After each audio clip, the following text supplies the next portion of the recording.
Alors, Madame la Présidente, toutes mes félicitations pour votre nomination comme 46e présidente du Sénat. Honorables collègues, à l'heure où nous nous apprêtons à célébrer la Journée mondiale de l'Afrique, le 25 mai, je tiens à souligner l'apport remarquable de la diaspora africaine, aussi bien pour son continent d'origine que pour ses pays d'accueil.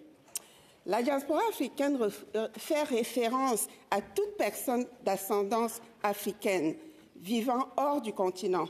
En 20 ans, la diaspora africaine a plus que triplé au Canada, passant de 300 000 personnes en 2000 à 1,3 million en 2021. Enracinés dans un sentiment d'appartenance patriotique, les Africains de la diaspora sont des bâtisseurs naturels de ponts socio-économiques et culturels avec leur pays d'adoption. Partout dans le monde, les figures africaines se sont imposées dans différents secteurs, notamment les arts et la culture, l'enseignement, la politique, la recherche et en particulier les affaires où ces femmes et ces hommes brillent et l'histoire du Canada en témoigne. En effet, depuis l'arrivée de Mathieu Dacosta, premier Africain arrivé au Canada au début du XVIIe siècle, de nombreuses personnes d'origine africaine ont façonné le patrimoine de la nation, de notre nation. Pensons notamment à Lincoln Alexander, Viola Desmond et Oscar Peterson.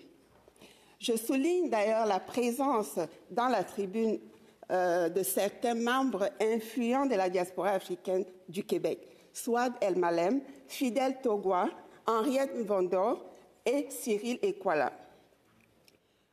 Il y a également plusieurs d'autres membres de la diaspora qui seront signalés plus tard. Et du groupe Excellence Québec, de l'organisme United Action for Africa. Ils prendront part à la célébration des 20 ans de l'Association Canada-Afrique. Chers collègues, nous pouvons nous inspirer de nos voisins du Sud qui ont su mettre sur pied un organisme nommé Prosper Africa pour orienter la stratégie africaine de l'administration Biden-Harris. Pour ce faire, nous, le Canada, notre pays peut et doit compter sur l'engagement et le dynamisme entrepreneurial de sa diaspora africaine pour porter une telle initiative et plus encore. Merci pour votre attention. Merci.